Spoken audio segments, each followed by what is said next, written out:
कुपवाड शहरातील प्रकाशनगर येथे मामाने आणि त्याच्या मुलाने भाच्याचा दगडाने आणि लोखंडी पाईपने मारून निर्घृण खून केल्याची घटना दुपारी घडली आहे। राहुल आप्पासाहेब सूर्यवंशी असं मयत तरुणाचं नाव आहे। या घटनेची नोंद कुपवाड पोलिसात झाली असून या प्रकरणी 2 संशयितांना कुपवाड पोलिसांनी ताब्यात घेतलंय। संदीप रावसाहेब सावंत आणि सौरभ संदीप सावंत अशी ताब्यात घेतलेल्या संशयितांची नावे आहेत। प्रकाशनगर येथे मयत राहुल सूर्यवंशी आणि त्याचे मामा संदीप सावंत शेजारीच राहत होते। त्यांच्यात जमिनीचा वाद होता अथवा त्याने नात्यातील मुलीची छेड काढली या कारणातून मंगळवारी दुपारी पुन्हा त्यांच्यात वाद झाल्याचं प्राथमिक तपासात समोर येते। यावेळी वादावादी झाली। दोघा संशयितांनी मिळून दगडाने आणि रॉडने जबर मारहाण केली। या मारहाणीत डोक्याला जबर मार लागल्याने राहुल रक्ताच्या थारोळ्यात जमिनीवर कोसळला। या घटनेची माहिती मिळताच कुपवाड पोलीस ठाण्याचे सहाय्यक पोलीस निरीक्षक दीपक भांडवलकर पोलीस पथकासह घटनास्थळी दाखल झाले। रक्ताच्या थारोळ्यात पडलेल्या राहुलला आयुष हेल्पलाईनच्या रुग्णवाहिकेतून शासकीय रुग्णालयात दाखल केलं, परंतु उपचारापूर्वी त्याचा मृत्यू झाल्याचं वैद्यकीय अधिकाऱ्यांनी घोषित केलं। घटनेची माहिती मिळताच पोलीस अधीक्षक संदीप घुगे, अपर अधीक्षक ऋतू खोकर, पोलीस उपविभागीय अधिकारी विमला एम यांनी घटनास्थळी भेट देऊन पाहणी करून तपासाच्या अनुषंगाने सूचना दिल्या। या प्रकरणी 2 संशयितांना कुपवाड पोलिसांनी ताब्यात घेतलं असून खुनाचं नेमकं कारण अद्याप अस्पष्ट आहे। पोलीस रात्री उशिरापर्यंत संशयितांची कसून चौकशी करत होते। मराठे स्वतःला संकुचित करून घेत आहेत। मराठ्यांना आपण कोण आहोत हे कळत नाहीये, हे दुर्दैव आहे। मराठ्यांनी देश चालवायचा आहे, आरक्षण कसले मागता, असं परखड मत शिवप्रतिष्ठानचे संस्थापक संभाजीराव भिडे गुरुजी यांनी पत्रकार बैठकीत व्यक्त केलंय। मराठा समाज हा स्वतःला संकुचित करून घेतोय। मराठ्यांनी आरक्षण मागायचं नाही, मराठ्यांनी देश चालवायचा आहे। संबंध देशाचा संसार चालवण्याची जबाबदारी असणारा समाज जर कुठला असेल तर तो महाराष्ट्रातील मराठा समाज आहे। महाराष्ट्र मेला तरी राष्ट्र मेलं, मराठ्यांविना राष्ट्रगाडा न चाले असं म्हणत संभाजीराव भिडे म्हणाले, मराठी सुद्धा स्वतःला संकुचित करून घेत आहेत। मराठ्यांना आपण कोण आहोत हे कळत नाहीये, हे दुर्दैव आहे। मराठ्यांना आपण कोण आहोत हे जर समजलं तर देशाचे कोट कल्याण व्हायला 2 दिवस लागणार नाहीत। मराठ्यांचा इतिहास उभ्या देशात 10वी पर्यंत सक्तीचा करायला हवा। सर्वच राज्यकर्त्यांनी सर्वप्रथम शिवाजी महाराजांचं जीवन चरित्र, संभाजी महाराजांचं जीवन चरित्र, जिजामातांचं जीवन चरित्र आणि मराठ्यांचा इतिहास बारकाईने वाचावा।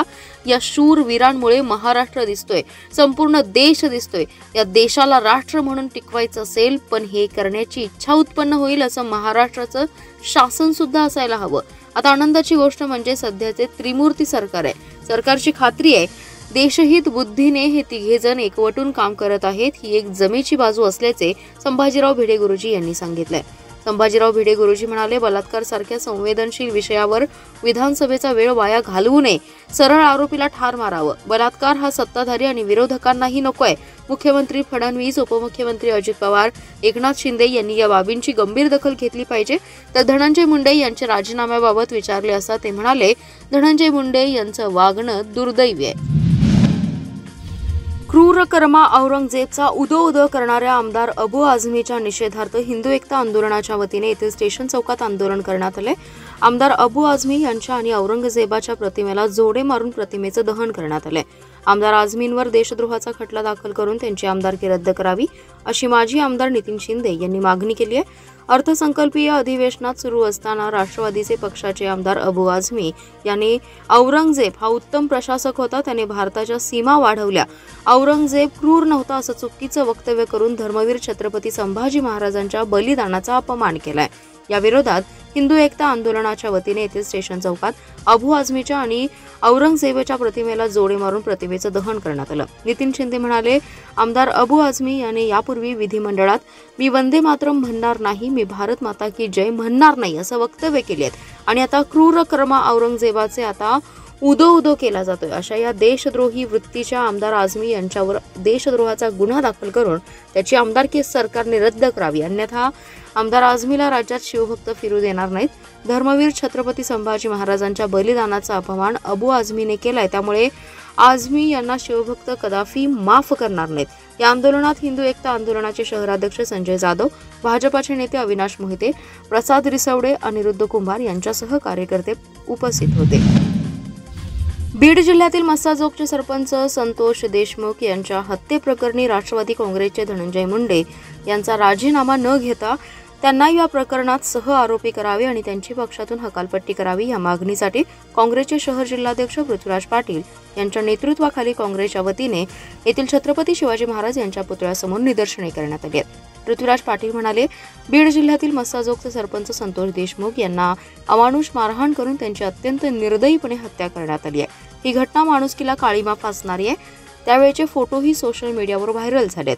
संतोष देशमुख यांच्या हत्येप्रकरणी वाल्मिकी कराड आणि धनंजय मुंडे यांच्या सहभागाविषयी विधिमंडळातील आरोप आणि प्रसारमाध्यमांनी दिलेल्या बातम्या लक्षात घेता हे प्रकरण फारच गंभीर आहे.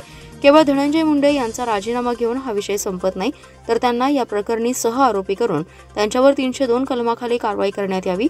सुधारित चार्जशीट दाखल करून पारदर्शक तपास करावा आणि धनंजय मुंडे यांचा मंत्रिपदाचा राजीनामा न घेता त्यांची पक्षातून हकालपट्टी करावी या मागणीसाठी निदर्शने करण्यात आली आहेत. यावेळी महायुती सरकारच्या विरोधात निदर्शने करण्यात आली.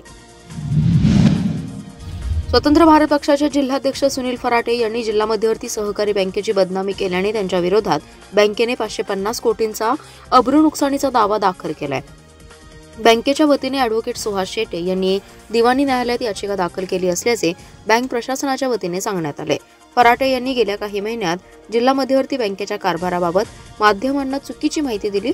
तसेच बँकेच्या कारभाराबाबत फराटे यांनी शासन सहकार आयुक्त यांच्या अनेक तक्रारी केल्या. याबाबत त्यांनी बँकेलाही वेळोवेळी निवेदनं दिली. मात्र त्यांनी माध्यमांना दिलेली काही माहिती तसेच काही तक्रारीत अजिबात तथ्य नव्हतं. फराटे यांना वारंवार ही बाब निदर्शनास आणून दिली. मात्र तरीही त्यांनी बँकेबाबत दिशाभूल करणारी माहिती तक्रारी ह्या सुरूच ठेवल्या.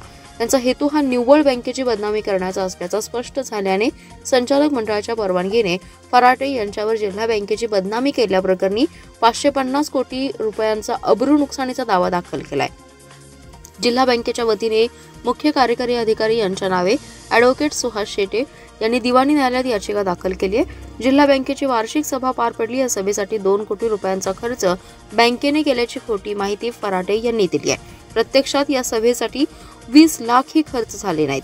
अशा प्रकारचे आरोप, चुकीची माहिती पसरवण्याचं काम फराटे सातत्याने करतायत. त्यांनी सहकार विभागाकडे केलेल्या तक्रारीत दिशाभूल केली असल्याचे मुख्य कार्यकारी शिवाजीराव वाघ यांनी सांगितले.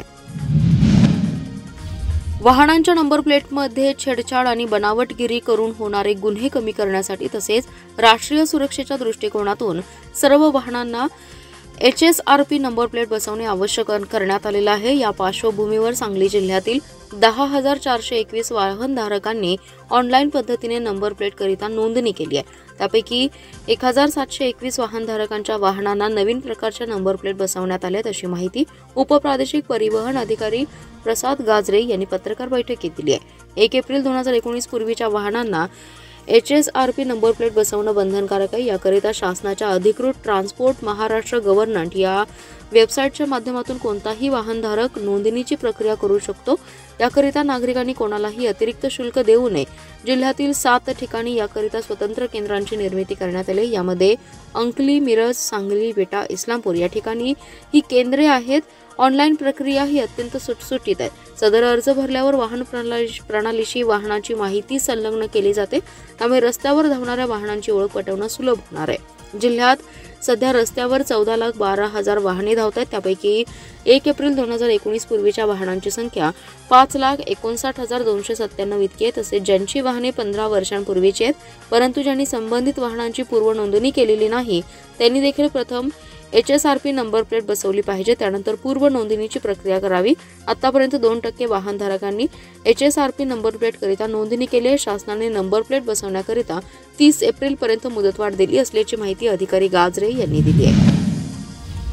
महापालिका क्षेत्रातील मालमत्ता धारकांच्या घरपट्टीमध्ये वाढ झाली आहे. केवळ नोटिसा देऊन घरपट्टी वाढ करू नये. आयुक्तांनी प्रत्येक प्रभागात जाऊन नागरिकांशी संवाद साधून घरपट्टी का वाढली याचं स्पष्टीकरण देणं आवश्यक आहे. या संदर्भात लवकरच आयुक्तांशी चर्चा करणार असल्याची माहिती शिवप्रतिष्ठानचे संस्थापक संभाजीराव भिडे गुरुजी यांनी पत्रकारांशी बोलताना दिली आहे. ते म्हणाले, महापालिका क्षेत्रात घरपट्टी वाढल्याने नागरिकांमधून संताप व्यक्त होतोय. प्रशासनाने सांगली महापालिका क्षेत्रातील नागरिकांना कर मूल्यांकनाच्या नोटिसा बजावल्यात. यात नागरिकांच्या घरपट्टीत 2 ते 5,000 रुपयांनी वाढ केली आहे. केवळ कागद छापून घरपट्टी वाढ करणं योग्य नाही. घरपट्टी का वाढली हे आधी स्पष्ट करायला हवं. ज्यांनी कर वाढवले ते शहराचे शत्रू नाहीत, शहराच्या विकासासाठीच वाढ केली आहे, पण ही घरपट्टी का वाढली याचा खुलासा आयुक्तांनी प्रत्येक प्रभागात जाऊन करणं आवश्यक आहे. यासाठी 78 प्रभागात आयुक्तांनी लोकसंवाद साधायला हवा. याला राजकीय आंदोलनाची झालर नको. केवळ घरपट्टीबद्दल ही अस्वस्थता आहे का? घरपट्टीसारखे अनेक प्रश्न आहेत. महापालिकेच्या सर्व प्रभागात लोकांच्या, माजी नगरसेवकांच्या सभा घेणं आवश्यक आहे. शेरी नाल्याचं भूत महापालिकेच्या कित्येक वर्ष मानगोटीवर बसलंय, याचा प्रश्न देखील निकाली लागणं आवश्यक असल्याचं मत संभाजीराव भिडे यांनी व्यक्त केलं आहे. जिल्ह्यातील जीएसटी महसुलात दिवसेंदिवस वाढ होत असून फेब्रुवारी मध्ये एप्रिल 2023 ते मार्च 2024 या 11 महिन्यातच वर्षाचं टार्गेट पूर्ण झाले. चालू महिन्यात संकलन 15% वाढ झाली आहे. मार्च अखेर जिल्ह्यातील जीएसटी कर संकलन 1500 कोटी रुपयाच्या घरात जाणार आहे. जिल्ह्यात आर्थिक वर्षाच्या पहिल्या 10माहीत जीएसटी महसूल वाढ सातत्य कायम असून फेब्रुवारीपर्यंतचं संकलन 15%ची वाढ झाली आहे. मागील आर्थिक वर्ष एप्रिल 2023 ते फेब्रुवारी 24 मध्ये जीएसटीचं संकलन 1135 कोटी रुपये होतं. चालू वर्षी एप्रिल 24 ते फेब्रुवारी 25 पर्यंतचं कर संकलन 1300 कोटी इतकं झाले. गतवर्षीपेक्षा आता 11 महिन्यात जीएसटी महसुलात 165 कोटींची म्हणजे 15%च्या आसपास वाढ झाली आहे. राज्यात सध्या 17,95,193 करदाते आहेत. मागील आर्थिक वर्ष एप्रिल 2023 ते फेब्रुवारी 2024 मध्ये जीएसटीचे एकूण संकलन 2,95,457 कोटी रुपये होतं. चालू आर्थिक वर्षात एप्रिल 24 ते फेब्रुवारी 25 या महिन्यात 3,28,321 कोटी कर संकलन झाले. मागील वर्षीच्या या कालावधीच्या तुलनेत 11.12% पेक्षा जादा कर संकलन या महिन्यापर्यंत झाले. जिल्ह्यात 31,895 करदाते आहेत. एप्रिल 24 ते फेब्रुवारी 25 या कालावधीत जिल्ह्यात कर संकलनामध्ये 15% वाढ झाली आहे. ही वाढ देशाचा तसेच राज्याच्या वाढीच्या तुलनेत सातत्याने चांगलीच आहे. अर्थव्यवस्था मजबूतीत मोठं योगदान जीएसटीचं आहे. कर चोरी विरोधी विशेषतः बनावट देयके देणाऱ्यांवर नियमित कारवाई, बनावट नोंदणीधारक शोध मोहिमेमुळे जीएसटी संकलन वाढलंय.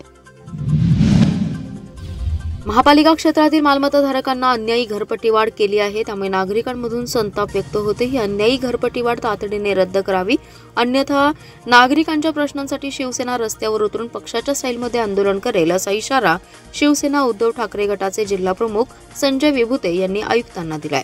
घरपट्टी वाढ रद्द व्हावी म्हणून उद्धव बाळासाहेब ठाकरे शिवसेनेच्या वतीने जिल्हा प्रमुख संजय विभुते यांच्या नेतृत्वाखाली आयुक्तांची भेट घेण्यात आली आहे. यावेळी युवा सेनेचे जिल्हा प्रमुख ऋषिकेश पाटील, वैद्यकीय सेनेचे राज्याचे कार्याध्यक्ष डॉक्टर किशोर ठाणेकर, शहर प्रमुख मयूर घोडके आदी जण उपस्थित होते.